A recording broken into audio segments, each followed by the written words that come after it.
Hello dear students, तो आइए बेटा इस वीडियो में हम समझेंगे application of scattering of light. Clear है। यहाँ हम दो एप्लीकेशन समझेंगे, एक तो blue colour of the sky और दूसरा है अगर हमारे स्काई में एटमॉस्फेयर ना हो तब उसका कलर कैसा होगा, या रात के टाइम स्काई का कलर ब्लैक क्यों होता है, या यूं कहें सॉरी कि एस्ट्रोनॉट्स को जो स्काई है वो ब्लैक कलर का क्यों दिखता है, ये हम समझेंगे। क्लियर है। तो चलिए करते हैं स्टार्ट। सबसे पहले है blue colour of the sky. देखिए बेटा, सन की लाइट हमारे एटमॉस्फेयर में एंटर करती है और वो लाइट जो गैस पार्टिकल्स हैं वो लाइट को स्कैटर कर देंगे, यानी कि उसको फैला देंगे सभी डायरेक्शन में। अब देखिए हमें स्काई का वो कलर दिखेगा जो कलर सबसे ज्यादा फैलेगा, यानी जिसकी स्कैटरिंग सबसे ज्यादा होगी वही कलर हमें स्काई में दिखने वाला है। क्लियर है ना। अब स्कैटरिंग किसकी सबसे ज्यादा होती है? जिसकी वेवलेंथ कम होती है। मैंने बताया था अगर वेवलेंथ कम है तो स्कैटरिंग ज्यादा, अगर वेवलेंथ ज्यादा है तो स्कैटरिंग कम। तो देखिए आप, वेवलेंथ जो है सबसे कम है वायोलेट की, उससे ज्यादा इंडिगो, उससे ज्यादा ब्लू, और फिर इनकी और ज्यादा रेड कलर की वेवलेंथ सबसे ज्यादा, वायोलेट की वेवलेंथ सबसे कम। तो जो वायोलेट, इंडिगो और ब्लू ये तीन कलर्स हैं जो बेटा, इनकी वेवलेंथ हो गई सबसे कम। सबसे कम वेवलेंथ वाले तीन कलर निकाल लो, वायोलेट, इंडिगो और ब्लू।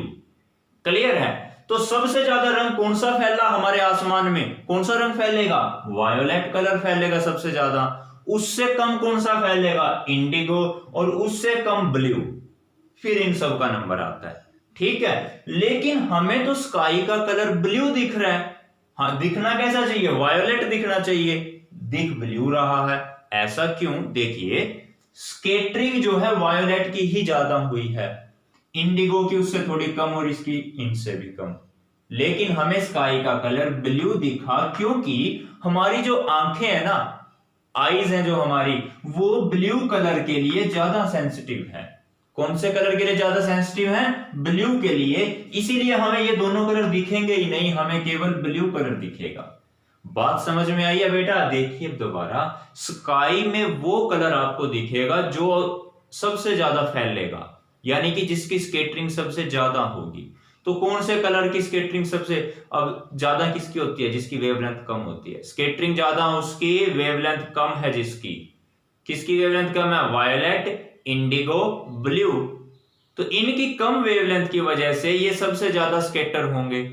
ठीक है बेटा, स्कैटरिंग तो ज्यादा हो गई, लेकिन ब्लू से ज्यादा तो इन दोनों की स्कैटरिंग है, वायोलेट और इंडिगो की। लेकिन हमारी आंखें इन दोनों कलर से ज्यादा, वायलेट और इंडिगो से ज्यादा ब्लू के लिए ज्यादा सेंसिटिव है। किसके लिए ज्यादा सेंसिटिव है? ब्लू कलर के लिए। इसीलिए हमें स्काई का कलर कैसा दिखता है बेटा? ब्लू दिखता है। बात समझ में आई है? ये जो लैम्डा ये सिंबल बनाया है, ये वेवलेंथ का सिंबल है बेटा, याद रखना। किसका सिंबल है ये? वेवलेंथ का।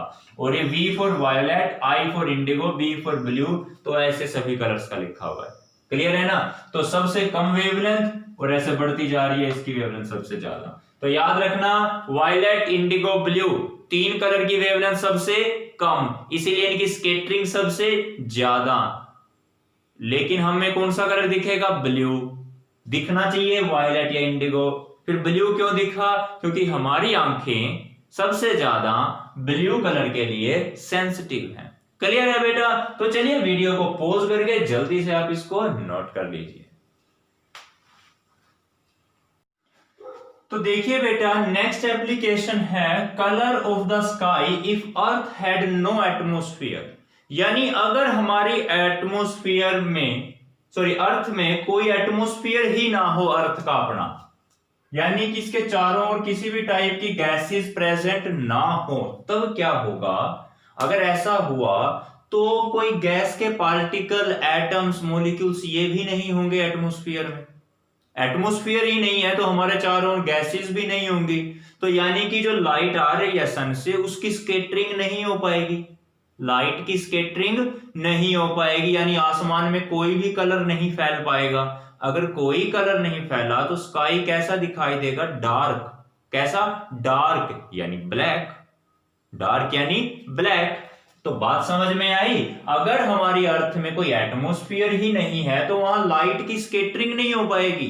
अगर लाइट की स्केटरिंग नहीं हुई तो स्काई कैसा, डार्क। बात समझ में आई बेटा। अच्छा नेक्स्ट देखिए, for the astronauts sky appear dark. जो एस्ट्रोनॉट्स होते हैं स्पेस में जाते हैं उनको स्काई कैसा दिखाई देता है, डार्क दिखता है। क्यों? क्योंकि वहां भी कोई एटमॉस्फेयर नहीं है। अगर एटमॉस्फेयर नहीं होगा तो लाइट की स्केटरिंग नहीं होगी, ठीक है, इसीलिए कैसा दिखाई देगा उनको, सब डार्क दिखाई देगा। तो क्लियर है बेटा, यहां तक समझ में आ गया। तो चलिए वीडियो को पॉज करके जल्दी से इसको आप नोट कर लीजिए।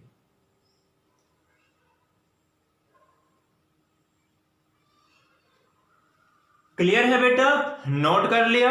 तो ठीक है बेटा, हम अपनी नेक्स्ट वीडियो में मिलेंगे नेक्स्ट 3 एप्लीकेशंस के साथ एटमॉस्फेरिक रिफ्रैक्शन की। क्लियर है बेटा? तो नेक्स्ट वीडियो में हम एटमॉस्फेरिक रिफ्रैक्शंस की नेक्स्ट एप्लीकेशंस को समझेंगे। तो तब तक के लिए bye bye, thank you and have a nice day.